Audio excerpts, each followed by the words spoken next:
We're moving on to some other stories now. India and Bangladesh on Thursday completed the release and repatriation of fishermen from both sides who had inadvertently crossed the international maritime borderline.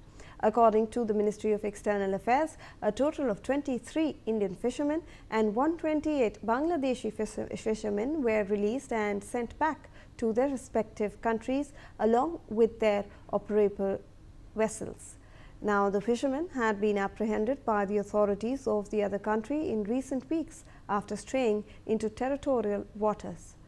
Earlier in January and December 2025, India had facilitated the release of 142 Indian fishermen, while in a reciprocal move, 128 Bangladeshi fishermen were released by the Indian authorities. Joining us for more on this is my colleague Aditya Vadhavan.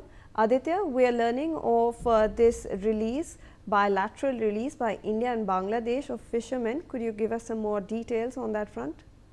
You know, the release that has been come out from the Ministry of External Affairs, Shivani, and definitely, you know, the two governments have successfully concluded the release and repatriation of all 23 Indian fishermen and 128 Bangladesh fishermen along with their operable vessels. Earlier in January and December 2025, the government of India had facilitated the release of 142 Indian fishermen and in a reciprocal manner released 128 Bangladesh fishermen.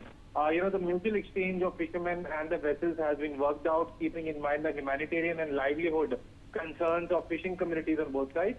The well-being of the Indian fishermen during the period of incarceration was monitored by the Indian High Commission, which provided them with warm jackets and ensured provision of essentials. The Government of India attaches the highest importance to the safety, security and welfare of Indian fishermen. Shivani, back to you. All right. Thank you so much, Aditya, for all those inputs on that story. And with that, we are wrapping up this bulletin and slipping into this short commercial.